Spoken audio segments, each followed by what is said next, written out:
ਬੇਲੀਓ ਤੁਸੀਂ ਦੇਖ ਰਹੇ ਹੋ ਪੰਜਾਬੀ ਪ੍ਰਚਾਰ ਟੀਵੀ ਤੇ ਮੈਂ ਤੁਹਾਡਾ ਪ੍ਰੋਣਚਾਰਕ ਮੀਆਂ ਆਸਫ ਅਲੀ।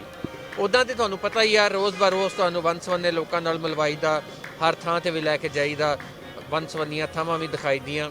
ਪਰ ਅੱਜ ਤੁਹਾਨੂੰ ਮੈਂ ਮਿਲਾਉਣ ਆਇਆ ਬੜੇ ਖਾਸ ਲੋਕਾਂ ਨਾਲ। ਠੰਡ ਵੀ ਬਹੁਤ ਆ, ਕਰੋਨਾ ਵੀ ਚੱਲ ਰਿਹਾ ਤੇ ਨਾਲ ਠੰਡ ਵੀ ਬਹੁਤ ਆ। ਤੇ ਮੈਨੂੰ ਤੇ ਇੰਨੀ ਠੰਡ ਲੱਗ ਰਹੀ ਆ ਕਿ ਆ ਦੇਖੋ ਤੁਸੀਂ ਇਹ ਵੀ ਕੋਟ ਪਾਇਆ, ਮੈਂ ਥੱਲੋਂ ਵੀ ਪਾਇਆ ਤੇ ਥੱਲੋਂ ਜਰਸੀਆਂ ਵੀ ਪਾਈਆਂ ਹੋਈਆਂ, ਤਾਂ ਵੀ ਜਿਹੜੇ ਪੈਰ ਆ ਥੱਲੋਂ ਠਰਦੇ ਪਏ ਆ। ਤੇ ਇਸ ਠੰਡ ਦੇ ਵਿੱਚ ਜਿਹੜੇ ਖਾਸ ਲੋਕਾਂ ਨਾਲ ਤੁਹਾਨੂੰ ਮੈਂ ਮਿਲਵਾਉਣ ਆਇਆ ਵਾਂ, ਉਹ ਖੜੇ ਹੋਏ ਲੋਕ ਆ ਜਿਹੜੇ ਇਸ਼ਾਰਿਆਂ ਤੇ ਖੜੇ ਹੁੰਦੇ ਆ। ਤੇ ਮੇਰੇ ਨਾਲ ਮੌਜੂਦ ਹੈ ਇੱਕ ਨੌਜਵਾਨ, ਇਹਦੇ ਨਾਲ ਗੱਲ ਕਰਦੇ ਆ। ਭੇਖੇ ਵਾਲੇ ਮੋੜ ਤੇ ਇਸ਼ਾਰੇ ਤੇ ਮੈਂ ਪਹੁੰਚਿਆ, ਤੈਨੂੰ ਮੈਂ ਦੇਖਿਆ ਇੱਥੇ ਲੱਛੇ ਵੇਚ ਰਿਹਾ ਸੀ ਇੰਨੀ ਠੰਡ ਦੇ ਵਿੱਚ ਵੀ। ਜਵਾਨਾ ਤੂੰ ਕੀ ਨਾਂ ਤੇਰਾ ਤੇ ਕਿੱਥੋਂ ਆਇਆ? ਮੁਹੰਮਦ ਸ਼ਹਜ਼ਾਦ। ਕਿੱਥੇ ਦਾ ਰਹਿਣ ਵਾਲਾ? ਮੈਂ ਕੰਗਜ਼ਿਲ ਕੰਗਨਪੁਰ ਦਾ ਜੀ। ਕੰਗਨਪੁਰ ਤੋਂ ਡੇਲੀ ਇੱਥੇ ਆਉਂਦਾ? ਨਹੀਂ, ਇੱਥੇ ਅਸੀਂ ਕੁਆਟਰ ਲਿਆ ਹੋਇਆ ਜੀ। ਹਾਂਜੀ। ਤੇ ਪੜ੍ਹਿਆ ਲਿਖਿਆ? ਨਹੀਂ ਜੀ, ਪੜ੍ਹਿਆ ਨਹੀਂ ਮੈਂ ਹੋਇਆ। ਅੱਛਾ। ਤੇ ਬਾਕੀ ਜਿਹੜੇ ਆ ਘਰ ਵਾਲੇ ਕੀ ਕਰਦੇ ਆ? ਬਾਕੀ ਘਰ ਵਾਲੇ ਮਾਂ-ਬਾਪ ਨਹੀਂ ਹੈ, ਠੀਕ ਹੈ। ਤੇ 5 ਭੈਣਾਂ ਨੇ, 2 ਅਸੀਂ ਭਰਾ ਵਾਂ, ਠੀਕ ਹੈ। ਮਾਂ-ਬਾਪ ਕਿੱਡਾ ਕੁ ਸੀ ਜਦੋਂ ਫੌਤ ਹੋਏ ਸੀ? ਕਾਫੀ ਮਤਲਬ 2007 ਦੇ ਫੌਤ ਹੋਏ ਨੇ। ਤੇ ਉਸ ਤੋਂ ਬਾਅਦ ਯਾਨੀ ਕਿ ਇਹ ਸਿਲਸਿਲਾ ਚੱਲ ਰਿਹਾ ਹੈ।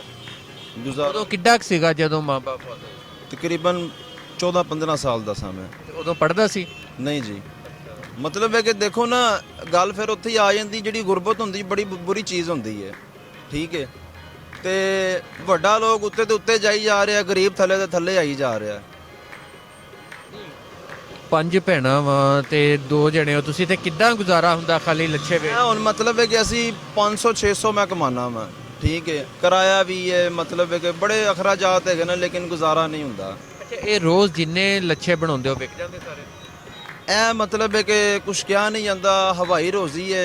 ਕਦੀ ਵਿਕ ਜਾਂਦੇ ਨੇ, ਕਦੀ ਨਹੀਂ ਵਿਕਦੇ, ਠੀਕ ਹੈ। ਠੰਡ ਇੰਨੀ ਹੈਗੀ, ਕੋਈ ਗੱਡੀ ਵਾਲਾ ਸ਼ੀਸ਼ਾ ਥੱਲੇ ਨਹੀਂ ਕਰਦਾ, ਠੀਕ ਹੈ। ਬਾਜ਼ ਘਰ ਹੁੰਦਾ ਨਹੀਂ ਵੀ ਵਿਕਦੇ। ਇਹ ਮਤਲਬ ਹੈ ਕਿ ਹੁਣ ਮੈਂ ਕੱਲ ਦਾ ਮਾਲ ਵੇਚ ਰਿਹਾ, ਠੀਕ ਹੈ।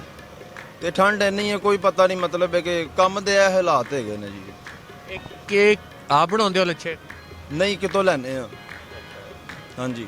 ਇਹ ਤੁਹਾਨੂੰ ਕਿੰਨੇ ਦਾ ਮਿਲਦਾ ਇੱਥੋਂ ਲੈਂਦੇ ਹੋ? ਇਹ ਸਾਨੂੰ ਮਤਲਬ ਹੈ ਕਿ 20 ਰੁਪਏ ਦਾ ਪੈਂਦਾ ਤੇ 25-30 ਰੁਪਏ ਦਾ ਵਿਕਣਾ ਹੈਗਾ। ਇਹ ਕਿੰਨੇ ਦਿਨ ਸਹੀ ਰਹਿ ਜਾਂਦਾ ਲੱਛਾ? ਇਹ 1-2 ਦਿਨ ਸਹੀ ਰਹਿ ਜਾਂਦਾ।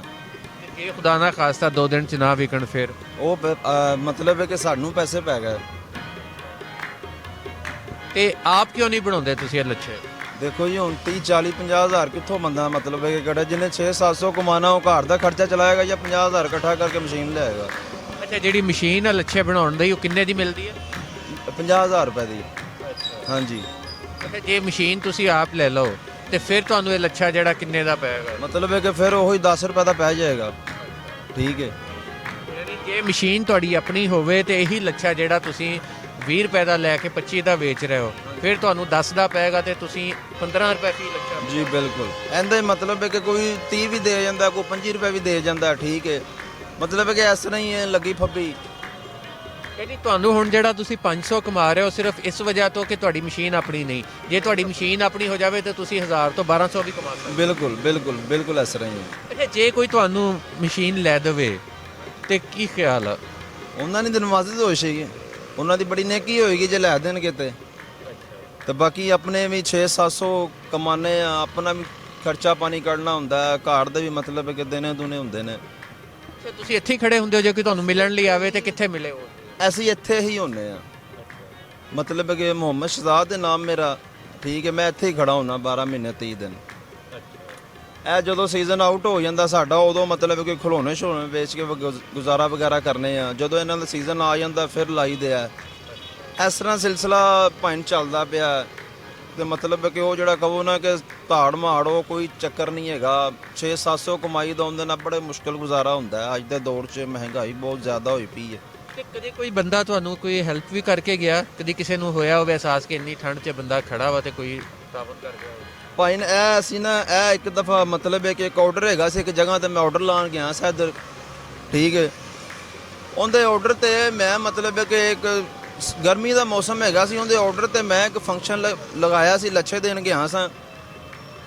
ਉਹਦੀ ਸ਼ਾਦੀ ਤੇ ਮਤਲਬ ਹੈ ਕਿ ਇੰਨਾ ਵੱਡਾ ਫੰਕਸ਼ਨ ਹੋਇਆ ਸੀ ਕਿ ਲੋਕਾਂ ਨੇ ਬੜੀਆਂ ਤਾਰੀਫਾਂ ਕਰਦੇ ਸੀ, ਇਹ ਬੜਾ ਅੱਛਾ ਬੰਦਾ ਹੈ, ਸਾਜ਼ਦਾਰ ਹੈ, ਗਰੀਬਾਂ ਦੇ ਬੜੇ ਹੱਕਦਾਰ ਹੈ, ਫਿਰ ਮੈਂ ਉਹਨੂੰ ਭਾਈ ਨੂੰ 15 ਕੁ ਦਿਨਾਂ ਬਾਅਦ ਕਾਲ ਕੀਤੀ, ਉਹਨੂੰ ਛੋਟੀ ਜਿਹੀ ਰਿਕੁਐਸਟ ਕੀਤੀ ਮੈਂ ਕਿਹਾ ਭਾਈ ਨੇ ਇਸ ਤਰ੍ਹਾਂ ਮਸ਼ੀਨ ਜਰਾ ਮਿਹਰਬਾਨੀ। ਉਹ ਨਾ ਲਾਰੇ ਲੂਰੇ ਦੇ ਕੇ ਨਾ ਮਤਲਬ ਹੈ ਕਿ ਉਹਨੇ ਫੋਨ ਮੇਰਾ ਕੱਟ ਦਿੱਤਾ। ਉਸ ਤੋਂ ਬਾਅਦ ਉਹਨੂੰ ਮੈਂ 5 ਫੋਨ ਕੀਤੇ, ਉਹਨੇ ਮੇਰਾ ਫੋਨ ਉਹਨੇ ਸੁਣਿਆ। ਉਹਦੀ ਮਾਸ਼ਾਅੱਲਾ ਪ੍ਰਾਪਰਟੀ ਹਿਸਾਬ ਹੈਗੀ, ਉਹਨੂੰ ਪਤਾ ਹੀ ਨਹੀਂ।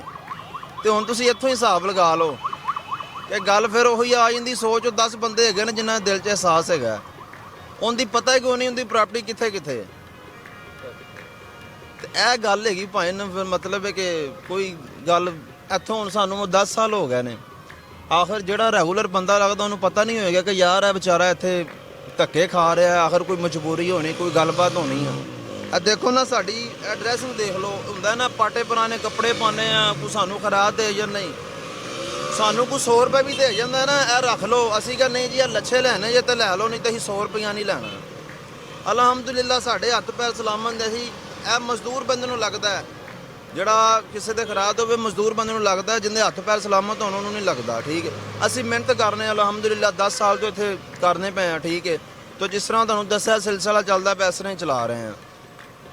ਅਸੀਂ ਗੱਲ ਸੁਣੀ ਸ਼ਹਿਜ਼ਾਦ ਦੀ, ਮੈਂ ਤਾਂ ਬੜਾ ਸੁਣ ਕੇ ਹੈਰਾਨ ਵੀ ਹੋਇਆ। ਇੱਕ ਤਾਂ ਠੰਡ ਇੰਨੀ, ਮੇਰੇ ਕੋਲ ਆਪ ਨਹੀਂ ਸੀ ਖੜਾ ਹੋਇਆ ਜਾ ਰਿਹਾ, ਸਿੱਧੀ ਜਿਹੀ ਗੱਲ ਆ। ਫਿਰ ਵੀ ਮੈਂ ਕਿਹਾ ਚਲੋ ਜਾ ਕੇ ਦੇਖੀਏ, ਮੁੰਡਾ ਇੱਥੇ ਵੇਚ ਰਿਹਾ, ਇਹਦੇ ਨਾਲ ਗੱਲਬਾਤ ਕਰੀਏ। ਪਰ ਜਿਹੜੀ ਗੱਲ ਉਹਨੇ ਕੀਤੀ ਆ ਕਿ ਇੱਕ ਤਾਂ ਲੱਛੇ ਵੇਚ ਰਿਹਾ ਇੱਥੇ, ਕੰਮ ਤੇ ਆਪਣਾ ਹਰ ਕੋਈ ਕਰਨਾ ਚਾਹੁੰਦਾ, ਉਹ ਵੀ ਕਰਨਾ ਚਾਹੁੰਦਾ। ਤੇ ਮੈਂ ਉਹਨੂੰ ਜਿਹੜਾ ਰੇਟ ਪੁੱਛਿਆ, ਰੇਟ ਤੋਂ ਮੈਂ ਬੜਾ ਹੈਰਾਨ ਹੋਇਆ। ਉਹ ਕਹਿੰਦਾ ਜੀ ਕਿ ਮੈਂ ਕਿਤੋਂ ਲੈ ਕੇ ਵੇਚਦਾ, ਆਪਣਾ ਇਸ ਲਈ ਨਹੀਂ ਲਾ ਸਕਦਾ ਕਿ ਇੱਕ ਮਸ਼ੀਨ ਆਣੀ ਆ ਕੋਈ 50-55 ਹਜ਼ਾਰ ਦੀ। ਉਹ ਮਸ਼ੀਨ ਆ ਜਾਏਗੀ ਤੇ ਉਹੀ ਬੰਦਾ ਜਿਹੜਾ 500 ਕਮਾ ਰਿਹਾ ਉਹ 1000 ਰੁਪਇਆ ਕਮਾ ਸਕਦਾ ਰੋਜ਼ ਦਾ। 5 ਭੈਣਾਂ ਉਹਦੀਆਂ, ਬੜਾ ਮਾਂ ਪਿਓ ਹੈ ਨਹੀਂ, ਟੀਮ ਬੱਚਾ, ਸੋਚ ਵੀ ਹੁੰਦਾ ਜਦੋਂ ਦੇਖੀਦਾ, ਜਦੋਂ ਲੰਘੀਦਾ। ਪਰ ਉਹਦੀ ਹਿੰਮਤ ਤੇ ਵੀ ਸਲਾਮ। ਉਹ ਕਹਿੰਦਾ ਮੈਂ ਮੰਗਣਾ ਕਿਉਂ, ਮੈਂ ਮੰਗ ਸਕਦਾ ਹੀ ਨਹੀਂ ਕਿ ਜਦੋਂ ਮੇਰੇ ਹੱਥ ਪੈਰ ਸਲਾਮਤ ਆ ਮੈਂ ਕਾਹਦੇ ਲਈ ਮੰਗਾ। ਅੱਜ ਕਿਸੇ ਨੇ ਲੈਣੇ ਤੇ ਲੱਛੇ ਲੈ ਗਿਆ ਹੋਵੇ। ਬਹਰਹਾਲ ਐਵੇਂ ਦੇ ਲੋਕ ਆ ਜਿਹੜੇ ਵਾਕਈ ਇਮਦਾਦ ਦੇ ਮੁਸਤਹਿਕ ਆ, ਜਿਨ੍ਹਾਂ ਦੇ ਨਾਲ ਤਾਬਨ ਹੋਣਾ ਚਾਹੀਦਾ ਵਾ। ਨੇਕੀ ਤੇ ਦੇਖੋ ਅਸੀਂ ਬਹੁਤ ਕਰਦੇ ਹਾਂ, ਕੋਸ਼ਿਸ਼ ਵੀ ਕਰਦੇ ਹਾਂ, ਨਮਾਜ਼ਾਂ ਵੀ ਪੜ੍ਹੀ ਦੀਆਂ ਵਾ, ਹੋਰ ਵੀ ਬਹੁਤ ਕੰਮ ਕਰਨ ਦੀ ਕੋਸ਼ਿਸ਼ ਕਰੀ ਦੀ ਆ। ਪਰ ਇਹ ਵੀ ਇੱਕ ਨੇਕੀ ਦੀ ਬੜੀ ਵੱਡੀ ਕਿਸਮ ਆ। ਔਰ ਕਿ ਕਿਸੇ ਨੂੰ ਜੇ ਬੰਦਾ ਆਪਣਾ ਆਪ ਨੂੰ ਸੈਟਿਸਫੈਕਸ਼ਨ ਚਾਹੁੰਦਾ, ਕੋਈ ਬੰਦਾ ਆਪਣੇ ਆਪ ਨੂੰ ਮੁਤਮਈਨ ਕਰਨਾ ਚਾਹੁੰਦਾ, ਤੇ ਐਵੇਂ ਦੇ ਲੋਕ ਆ ਜਿਹੜੇ ਕਿਸੇ ਦੇ ਅੱਗੇ ਹੱਥ ਵੀ ਨਹੀਂ ਫੈਲਾ ਸਕਦੇ, ਤੇ ਜਿਹੜੇ ਕਹਿੰਦੇ ਕਿ ਸਾਡਾ ਕੰਮ ਵੀ ਤੁਰ ਪਵੇ, ਉਹਨਾਂ ਦੀ ਇਮਦਾਦ ਕੀਤੀ ਜਾ ਸਕਦੀ ਆ। ਇੱਥੇ ਭੇਖੇ ਵਾਲੇ ਮੋੜ ਤੇ ਹੁੰਦਾ, ਕਈ ਸਾਲਾਂ ਤੋਂ ਇਹਨੂੰ ਅਸੀਂ ਲੰਘਦੇ ਹੋਏ ਇੱਥੋਂ ਦੇਖੀਦਾ ਵੀ ਆ। ਹਰ ਸ਼ਾਮ ਇੱਥੇ ਖੜਾ ਹੁੰਦਾ ਕੋਈ ਬੰਦਾ, ਜੇ ਆ ਕੇ ਇਹਨਾਂ ਦੀ ਇਮਦਾਦ ਵੀ ਕਰਨਾ ਚਾਹੁੰਦਾ। ਤੇ ਨੇਕੀ ਉਹੀ ਆ ਜਦੋਂ ਤੁਸੀਂ ਬਕਾਇਦਾ ਕਿਸੇ ਦੇ ਹੱਥ ਚੁਕਾ ਲਓਗੇ, ਕੋਈ ਹੱਥ ਚੁੱਕ ਕੇ ਤੁਹਾਡੇ ਲਈ ਦੁਆ ਕਰੇਗਾ ਤੇ ਦੁਆ ਉਹੀ ਕਬੂਲ ਹੁੰਦੀ ਹੈ। ਇਹ ਬੜੀ ਇੱਕ ਆਮ ਜੀ ਗੱਲ ਆ ਕਿ ਉਹਨਾਂ ਦੇ ਕਿਸੇ ਵੀ ਗਰੀਬ ਦੇ ਦਿਲੋਂ ਨਿਕਲੀ ਹੋਈ ਦੁਆ, ਕਿਸੇ ਮਜ਼ਲੂਮ ਦੇ ਦਿਲੋਂ ਕਿਸੇ ਨੂੰ ਖੈਰਾਤ ਦੇਣ ਨਾਲੋਂ ਬਿਹਤਰ ਆ ਕਿ ਬੰਦਾ ਕਿਸੇ ਦੀ ਇਮਦਾਦ ਕਰ ਦੇਵੇ। ਤੇ ਇੱਥੇ ਖੜਾ ਹੁੰਦਾ ਹੈ ਬੰਦਾ, ਜਦੋਂ ਵੀ ਕੋਈ ਆ ਕੇ ਨੂੰ ਮਿਲਣਾ ਚਾਹੁੰਦਾ ਵਾ, ਜੇ ਕੋਈ ਸਾਡੇ ਨਾਲ ਵੀ ਰਾਬਤਾ ਕਰੇਗਾ ਤੇ ਇਹਦਾ ਫ਼ੋਨ ਨੰਬਰ ਜਿਹੜਾ ਉਹਨੂੰ ਦਿੱਤਾ ਜਾ ਸਕਦਾ। ਤੇ ਜੇ ਕੋਈ ਆਪ ਆ ਕੇ ਮਿਲਣਾ ਚਾਹਵੇ, ਇੱਥੇ ਖੜਾ ਆ ਕੇ ਮਿਲੋ। ਆਓ ਐਸੇ ਲੋਕਾਂ ਦੀ ਇਮਦਾਦ ਕਰੀਏ ਜਿਹੜੇ ਵਾਕਈ ਇਮਦਾਦ ਦੇ ਮੁਸਤਹਿਕ ਆ, ਜਿਹੜੇ ਆਪਣਾ ਕੰਮ ਚਲਾਉਣਾ ਚਾਹੁੰਦੇ ਆ, ਕਰਨਾ ਚਾਹੁੰਦੇ ਆ। ਤੇ ਇੰਨੀ ਠੰਡ ਦੇ ਵਿੱਚ ਜਦੋਂ ਸਾਡੇ ਕੋਲੋਂ ਬਾਹਰ ਵੀ ਨਹੀਂ ਨਿਕਲ ਹੁੰਦਾ, ਤੇ ਜਿਹੜੇ ਇੱਥੇ ਸਰਦੀ ਦੇ ਵਿੱਚ ਖੜੇ ਹੋ ਕੇ ਆਪਣਾ ਕੰਮ ਕਰਦੇ ਆ, ਹੱਕ ਹਲਾਲ ਦੀ ਰੋਜ਼ੀ ਵੀ ਕਮਾਉਣਾ ਚਾਹੁੰਦੇ ਆ, ਤੇ ਨਾਲ ਨਾਲ ਇਮਦਾਦ ਦੇ ਮੁਸਤਹਿਕ ਵੀ ਆ। ਆਓ ਤੇ ਇਹਨਾਂ ਲੋਕਾਂ ਦੀ ਇਮਦਾਦ ਕਰੋ।